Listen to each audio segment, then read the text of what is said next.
Hello friends, आज आम जाना विभन सिरप्र उपकारिता ता सहित यार साइड इफेक्ट कौन रही एवं यह किपरि एवं केते मात्रा रे व्यवहार करा जिबा उचित एही विषय रे संपूर्ण सूचना जानिबा को हेले वीडियोटी को शेष पर्यंत देखंतु।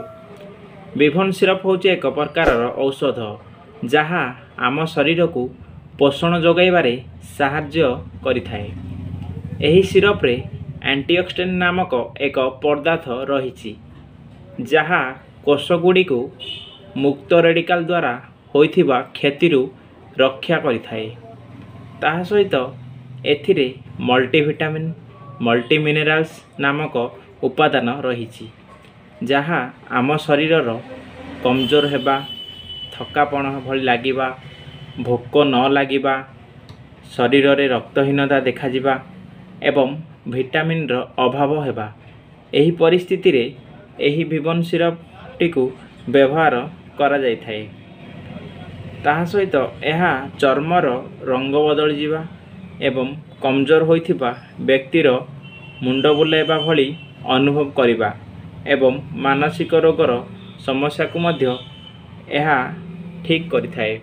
एथिरे बहुत सारा उपादान रही सेथिरु मुख्य पदार्थ गुड़िक हला vitamin A, vitamin B2, vitamin B3, vitamin B6, zinc, iodine एवं विटामिन B12 एहीपरी बहुत सारा विटामिन एवं मिनरल्स रही जहाँ आमर पूरा शरीर को शक्ति जोगाइबारे साहाय्य करिथाए।